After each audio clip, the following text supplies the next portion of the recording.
whatever, yeah.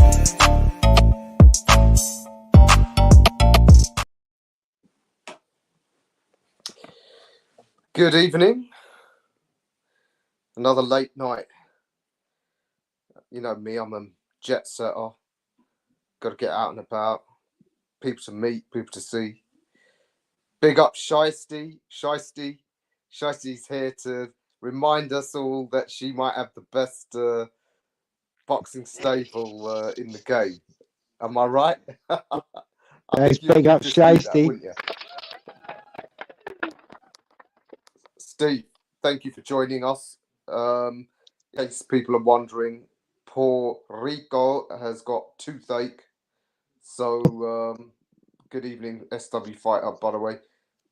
Kids, don't eat too many sweets. Yeah? You get toothache.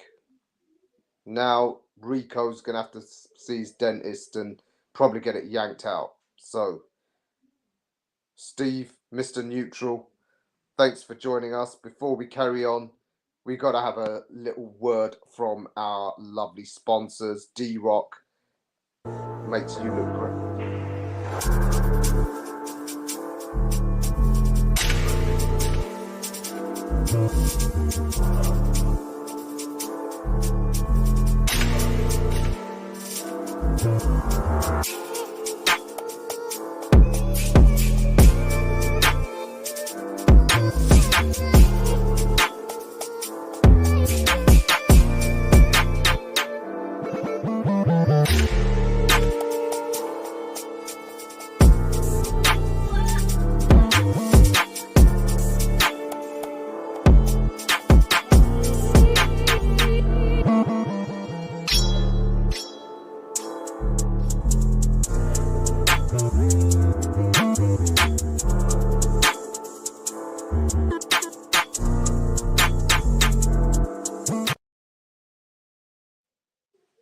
Love that tune.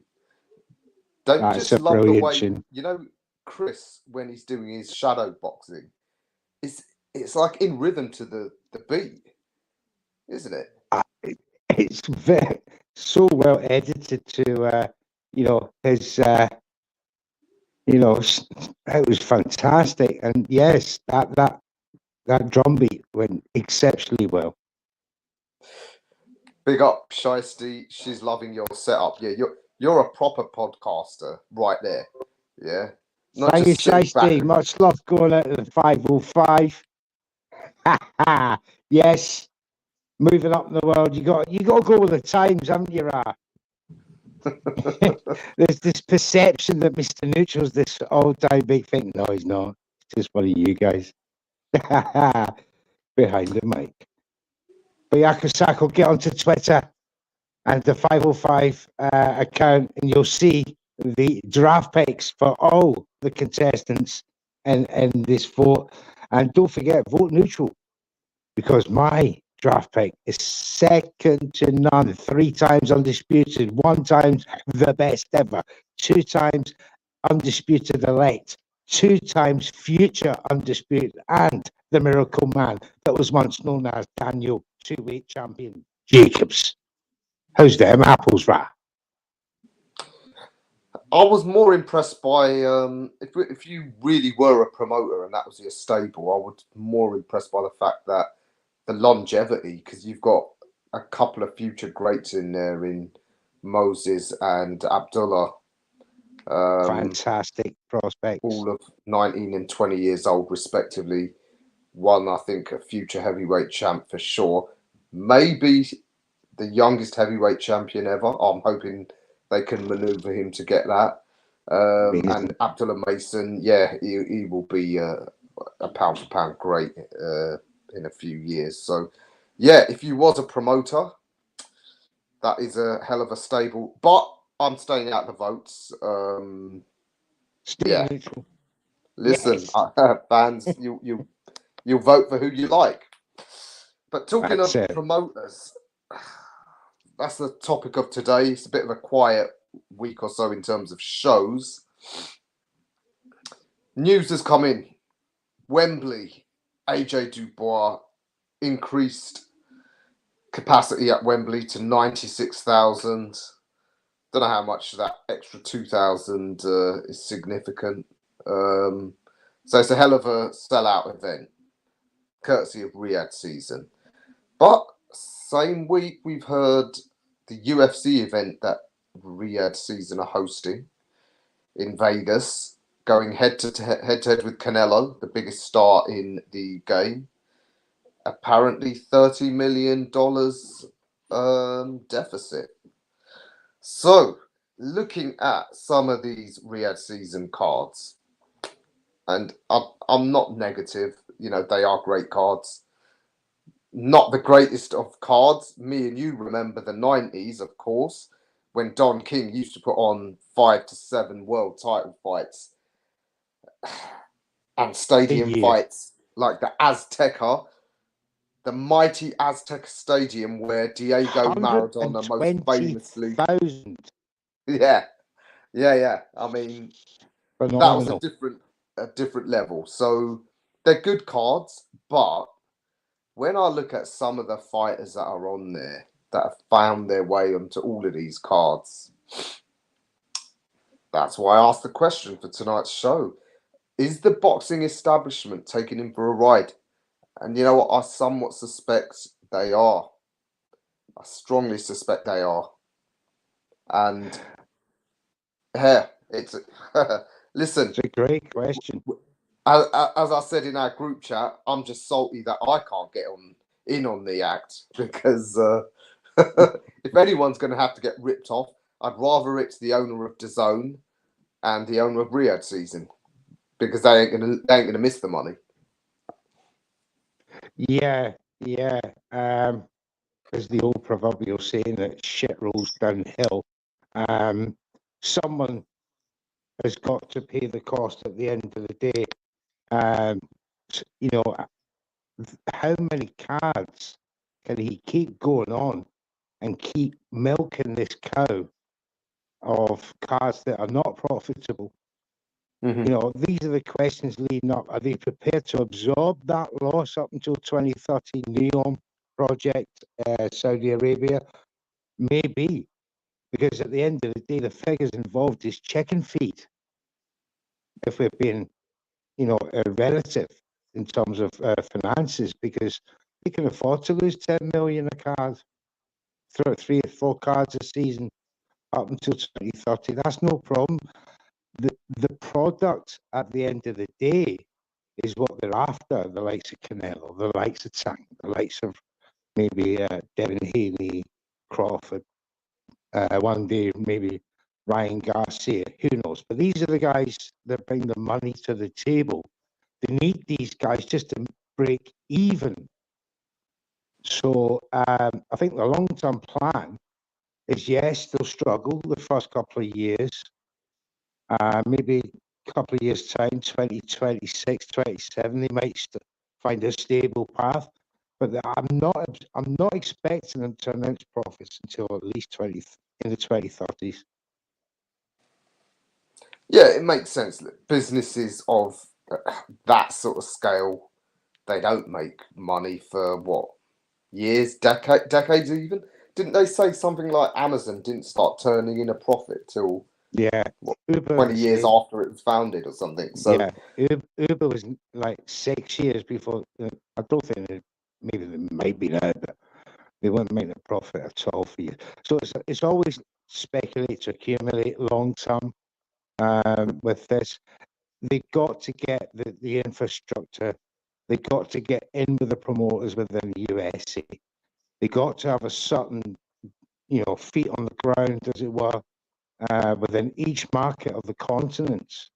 Yeah, you know, for me, he's going to do a massive assault on Japanese PPV yet to come once he's conquered that US model, which I've no doubt he is because, oh, the mic's pop. I've no doubt he is because he's getting Canelo back to the table to talk. So if he gets Canelo, then who knows? yeah, all of that makes sense. You're right in terms of the amount of wealth Saudi Arabia's got. tens or even hundreds of millions of dollars of losses are probably insignificant to them. But in terms of what they're trying to do, as he said, build the brand, make Saudi Arabia somewhere where people will visit, and then develop a some sort of tourist industry. Evening, Aisha. This isn't a Spider-Man outfit. This is my psychedelic rave, 90s rave outfit. Yeah. If you stare at this too long, you get hypnotized. Yeah. Is Especially if my there's the mic right okay music now? playing. If you can give me the thumbs up, guys, in the chat, I've adjusted the necessary. The Yeah, work the setting was on far too low. crackling seems fine. Yeah. But you know, what I'm wondering though about these promoters though is they know how much money these guys have got, but this is an industry full of egomaniacs. Let's be real, and I somewhat suspect none of them really want to give up power to this upstart who's just come in. I can't imagine, especially guys like Aram and for sure, De La Hoya's pretty much said so as much. I can't imagine them wanting to see what hold they've got over their segment of the sport just being snatched away for any amount of money. So I do wonder whether some of these fights that we're seeing on these cards, they're hoodwinking Turkey. They're using him as welfare to provide payoffs for some of their fights. Take, for example, the 5v5. Kovalev turned up on that, shot to bits. And I just wonder, is that, for example, Igis Klimas, is the condition for bringing Usyk to the table that, you got to give a couple of my other guys a run out and a good payoff as well? Yeah, there's always that. If so, does Turkey know he's being taken for a ride and doesn't care just to get those events over the line? Or is he actually as clueless as I think and hope he is? Because, me and him have got beef. And that actually they're just in a roundabout way undermining him. Because, again, remember, a lot of these promoters, they always had their power bases in certain places, like Vegas, like California. If the big fights all keep going to Riyadh, that can't be in their interests long term, being shunted to essentially being Turkey's water carrier. Yeah, I've said this all along, Ra. I've foreseen this problem when Queensberry and Matchroom decided to marry in Riyadh, on screen, holding hands, wedding rings exchanged. Wonderful stuff for the casual. For the hardcore, it's a tragedy waiting to happen. The consequential effect of having the Mecca of Riyadh as well as Vegas two competing Meccas does not bode well for English and British boxing in general, because the cream of our crop, which per capita do very well within championship level fights, will be creamed off to these events, leaving the likes of the smaller promoters like Boxer or Vassam and Soiland, etc., to fight it out for a second degree market within boxing, which is English boxing. If you look at the American, the way it's structured, it's very much split up to mini markets. Like Golden Boy have their own market. You got PBC have their own market. Bob Allen with Top Rank, have a similar market, but they're aligned with other markets. So instead of having to battle one market in the UK, he's having to battle three for me in the US. On top of that, he's got that problem of going to the individuals in North America, like a Canelo, like a Tank, to convince them to go over to the, to his side, take all the concessions off them, take a share of the sponsors. I find that hard for him to do, but for me, he would have to take into account these A-stars, what they get in their own separate income from the promoters themselves, and they'll have to overly match that, thus losing more money in the long term, overpaying. The 150 million that Canelo was chatting about is not far off what he might get in reality for a one-off fight. I'm thinking he could get well close to 100, 110 million dollars when all's said and done, and maybe against the Crawford. So if they've got that vision, they've got that ambition, they'll make the fight. They'll give Canelo the reassurances that he'll need. They'll give Tank the reassurances he'll need. But it's going to cost them a hell of a lot of money, and they get criticised, especially by US, the IRS, who want to know how, where all this money, what you're operating on. You're operating on just throw money at it. Well, that's not gonna wash. So he's got to have a very fine balance of creating cards that are not only going to be satisfactory to the American authorities, but it's going to be value for money for the fans. And he has to lower PPV in America. He just has to. At $80 a stretch, that a pop, that is just not viable. It's just not viable. And pirating is just his enemy. His own enemy is now pirating. It's not the boxing, community, whether it be the professional ranks. His enemy is piracy, because financially he's got to show a profit at some point. Yeah, I mean, even if the events themselves don't turn in a profit, if they serve as a successful loss leader in terms of the tourists. But as you said, though, I mean, when I was out there for the 5v5, I got talking to some of the staff at DAZN, and privately, obviously, they said this is a hard sell. Most people still think Saudi Arabia is Afghanistan, just with more money. That is a misconception. But you know what?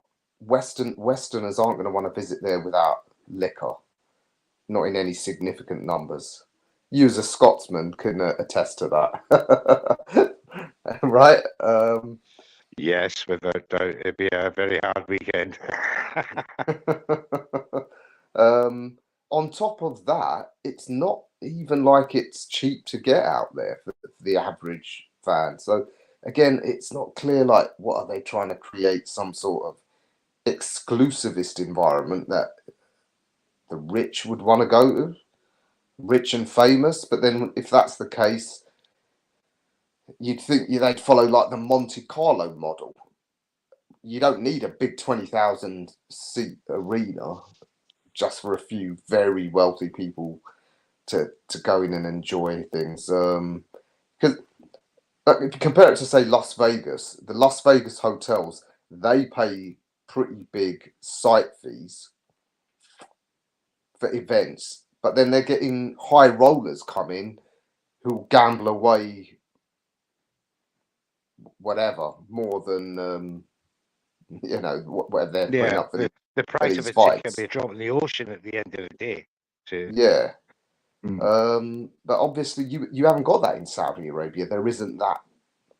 I mean, what are people going to go there for?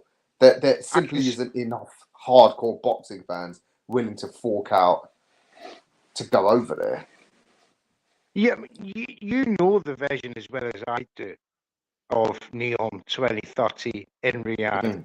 They're building a desert city, basically a Las Vegas of the East, in indirect competition. The structural infrastructure is good. They've got, like you said, the 20,000 seat stadium. They're built for the long term. Right now, yeah, totally agree. It doesn't work.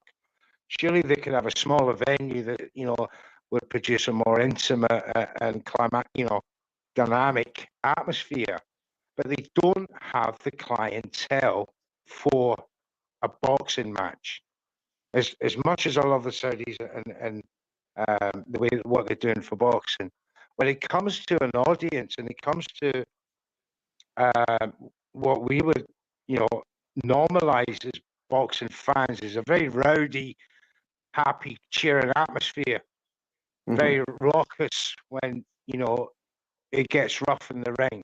When you look at the Saudi events and the crowd reactions, it's very diluted. It's very muted, in comparison, especially 80,000 at Wembley, and which we're talking a minute about the extensions there.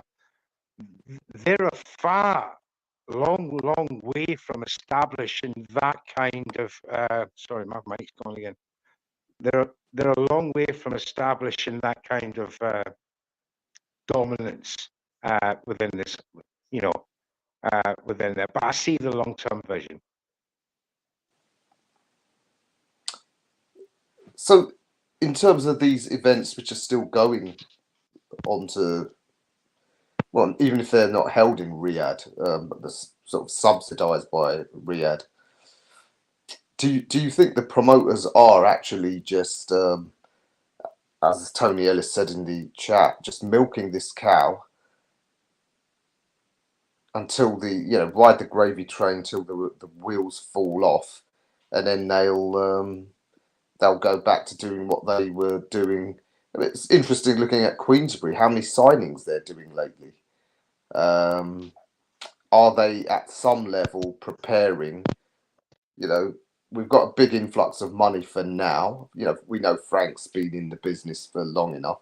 He'll know that if this bubble bursts, they'll have had to have invested in other fighters so that they can carry on doing what they've done for 40 years. Do you think the major promoters are hoping Riyadh season eventually fails, but not before they've milked it for whatever they can? I disagree. I believe they're hoping that Riyadh season stays viable for as long as possible. I believe they see it as a guaranteed income rather than hopeful sales of PPV. Overpayment, inflated economy within boxing. Yes, the promoters are just loving Turkey Al Sheikh right now. It's probably why he hasn't met much resistance with PBC. In fact, PBC have been happy under their umbrella of Tom Brown Promotions to allow their fighters to, and it's not just to Turkey, it's to other cards like Pro Box TV, for instance, have signed a number of PBC fighters for short-term tune-ups and things like that before they go back to their masters. So no, he's not met much resistance apart from maybe both Canelo and Golden Boy to such an extent. But then how long did that last? Oscar soon crossed the street, soon saw the potential, and that just proves my point that he's seen the dollars, and these dollars, like I said, the Saudis are quite happy to bankroll and absorb these losses for the next 4 years, 6 years. Who's going to complain? Nobody at the end of the day. It's when Neon doesn't do as well as expected after 2030. I think the market that has been created will collapse like a stock market crash, absolutely crash, and you'll see boxers set back in purses in a big way, rather like a UFC style. Especially if this pro league gets off the ground, he'll model it on a WWE stroke UFC. boxers will see a massive drop in their purses and expected to fight 4 times a year.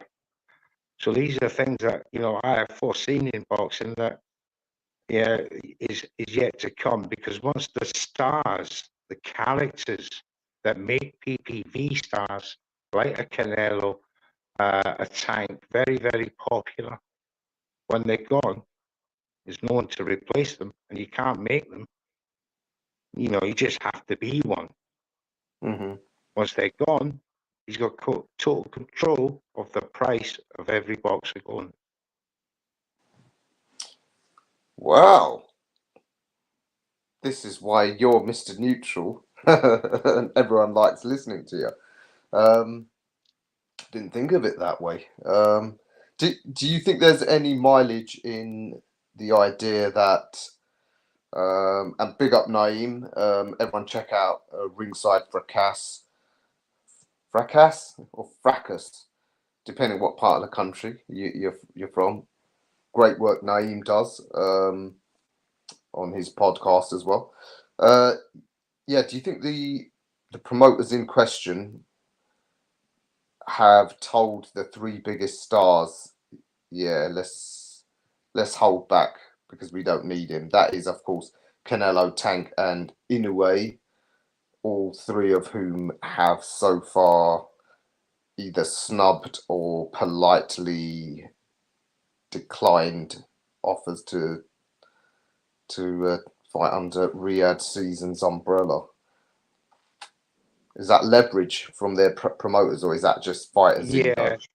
The more boxes he can get. It's funny when you look at PPV. You know, it's a very funny subject, PPV, for me, because I see it as a very racially motivated demographic.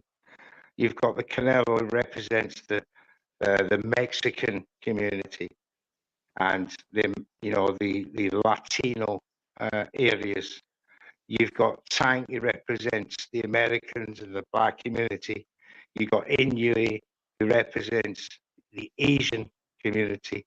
And of course, your Anthony Joshua, your Tyson Furies in America, in the UK, who he's already conquered. So if you look at the continental aspect of what he needs to do to bring all these continents in line, he has to make a massive market attack, like he's done in the UK, like he's done in America with the LA card. This Turkey Al-Sheikh Riyadh Season card, where in October, where Shakur Stevenson is going to earn $5 million to fight Joe Cordina, just goes to prove you that the lengths that he'll go to try and dominate each market individually. He had a tentative go at the Japanese market. He was told in certain terms to go away. You're not getting any of this back.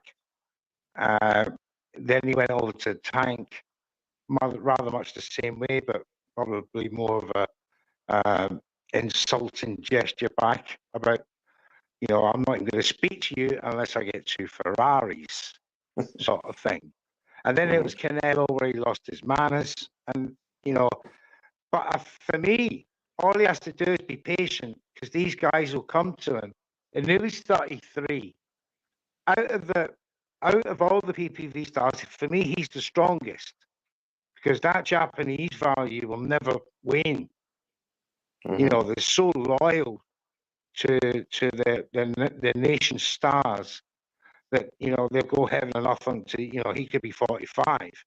But when you get Western stars who start reaching a certain age in boxing, not only does their faculties and their skill set and all the rest of it start to wane, but so does the support.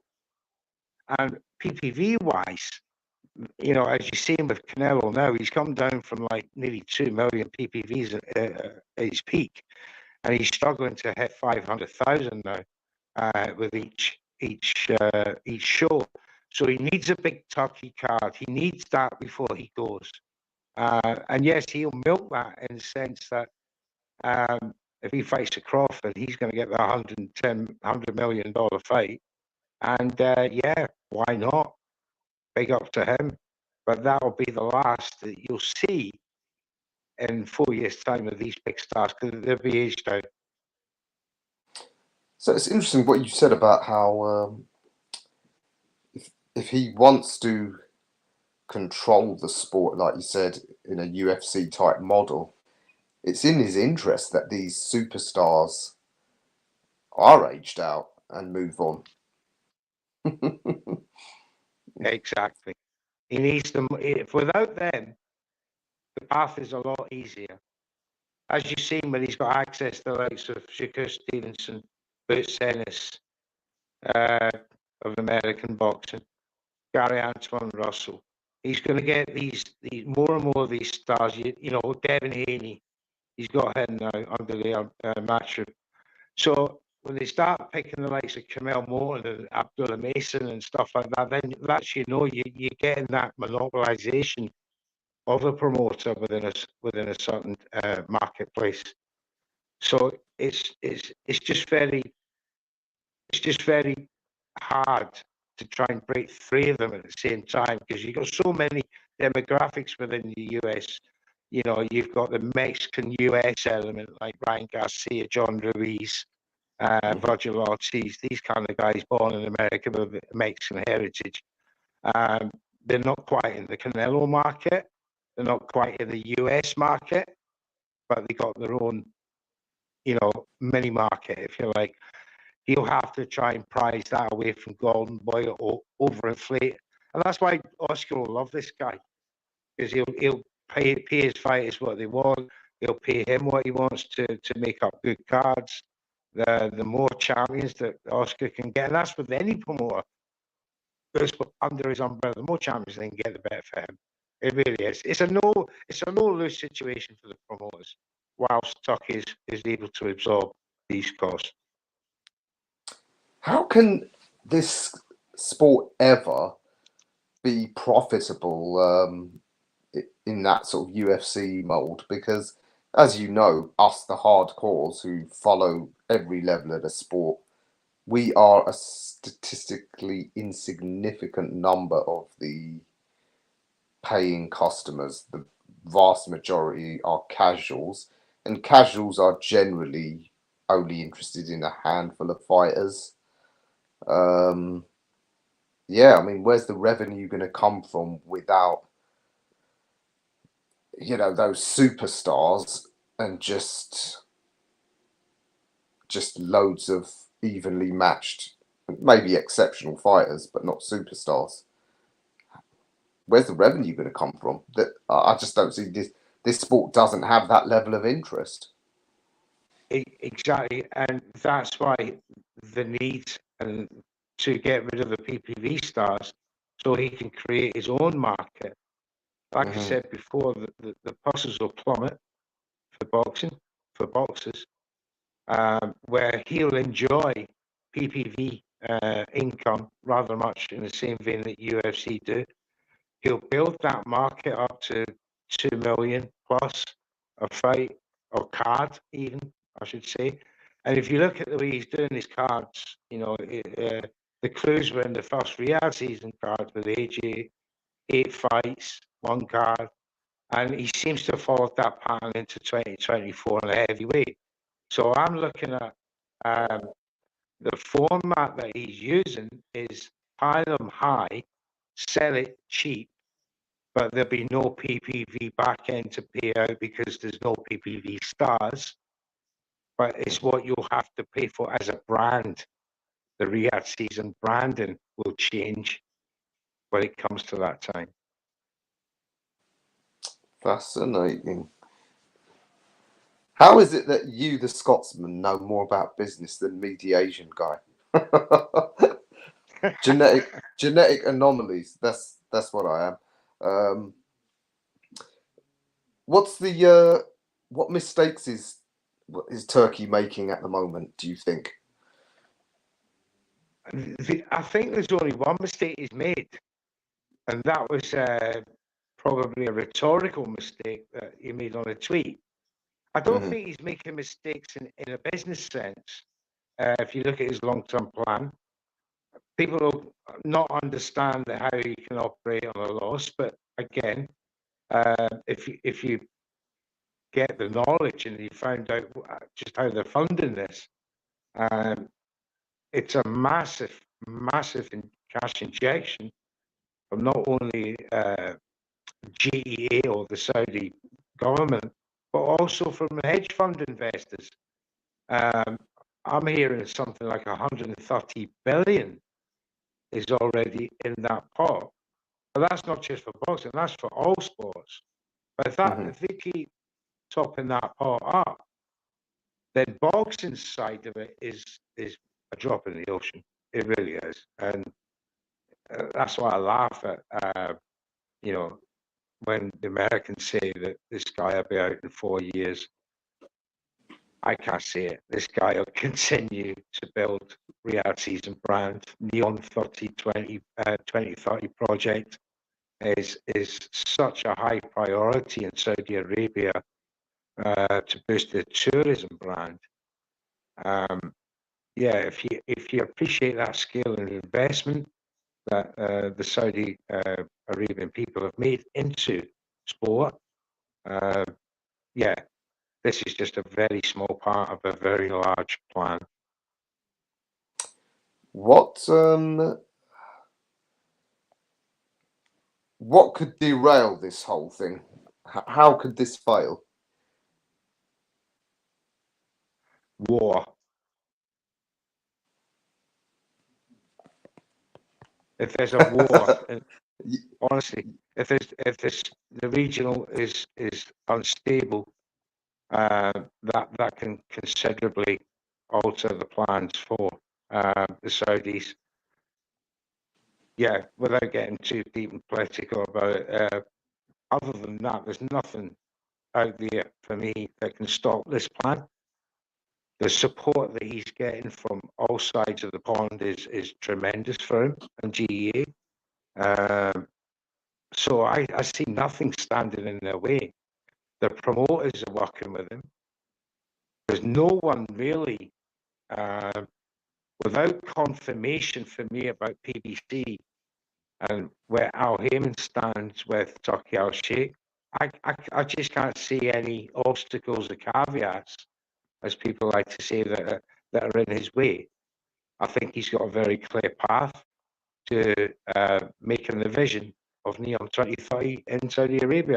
I think they'll be successful at the end, because if they do make that Mecca, it's something new, it's something vibrant to boxing. The old guards, the old generations, they're tied to Vegas and US boxing. It's a dying breed in their eyes. People like me, I've seen it from the 80s onwards. I can see the evolvement that's happening in boxing right now, the shift in power, the shift in money, transferable income from other countries. It just makes up a massive bigger picture of what's yet to come in the next 25, 30 years in boxing. It's fascinating. It is. Hopefully we'll still be around. Digital enhanced eyes and what have you. Maybe so a few, couple of heart transplants, livers, lungs. Yeah, that'd be great. I'll be 120. I'm banking on the cloned bodies. So 30 years from now, me and you will still be doing these podcasts that are on our out. It'll still be going on. We'll be 150 and but in the same bodies. But so you're of the opinion you think it will be a success. The Saudis will get effective control of the sport, at least at the top level. How do you see the sport playing out then, sort of at the level that people like us can enjoy, sort of domestically, let's just say over the next couple of years then? If you look at the way they've done the cards, that it's getting more like an NFL event every day. every card. You've got entertainment, rappers, halftime shows. It's going to be an all-day event type thing. That's the involvement I was talking about when it comes to this type of event. Your normal boxing events will still happen, but it'll go more street level, more underground, more your very small shows. Your likes of your bigger venues like O2 Arena. That'll be sacrificed to places like the Copper Box, out of Royal Albert Hall, gone. That'll be York Hall. These are it'll just whittle down to the sport in which it with its own infrastructure.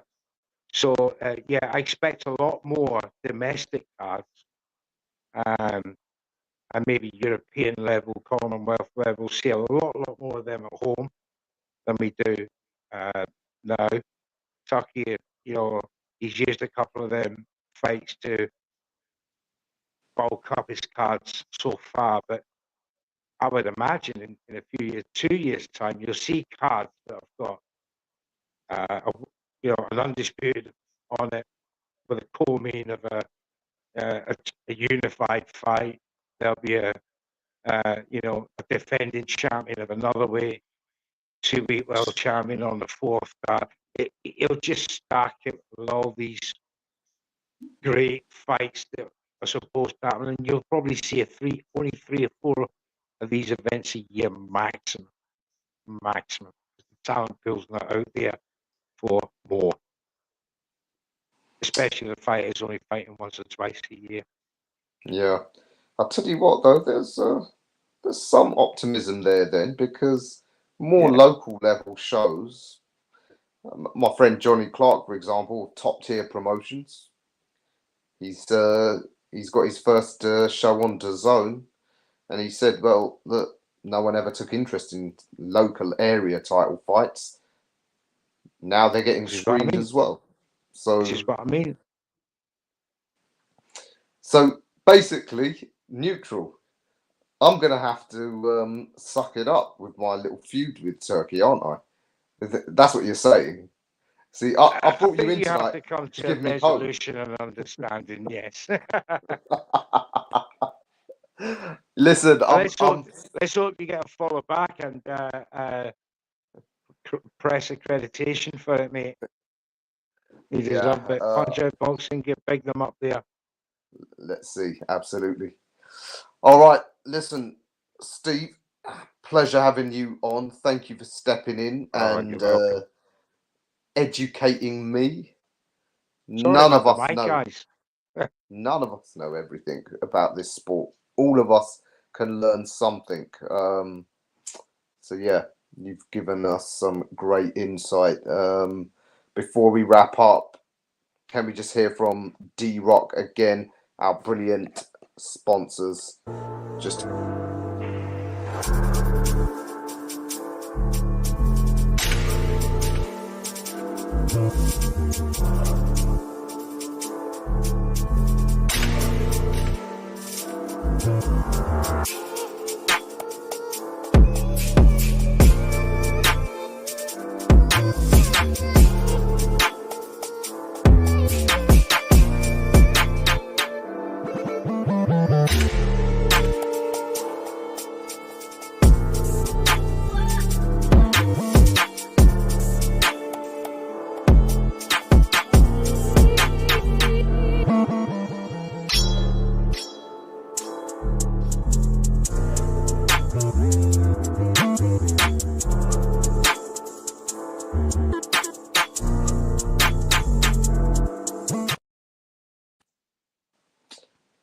remember, iBoxingHub 24, that is the discount code for 40% off. And I mean, look at that beautiful tracksuit. Look how slim and svelte it makes Mr. Neutral look. Twinny Boxing, thank you for joining us. Mr. Neutral, are you going to be doing Hard Talk tomorrow night? Yes, sir, we have Hard Talk tomorrow night, right? Yes, indeed, right. A wonderful show lined up we have Brian Norman Senior and Junior will be joining us for an episode of Mr. Neutral Meets. And yes, so looking forward to that. Some great questions to come. Lots of activity in the last 7 days with Brian and his team. So yeah, looking forward to that. Tune in, you guys. Make sure you like, subscribe to iBoxingHub, and yeah, get us to 1,000. Get us to 1,000 subscribers. That's our target, and that's when we can actually start dropping more and more content for you guys. But yeah, thanks for that, Ra. No problem. Like I said, you are fast becoming one of the top pundits in the YouTube sphere, and Mr. Norman Senior is quite the coup. Of course, could be lined up for that big welterweight clash with Boots Ennis. So fans, tune in, and you can get your questions in with Neutral tomorrow night. Reminder, we've got a show nearly every day here on iBoxingHub. Wednesday and Sundays, of course, Chris and Trey with the roundup.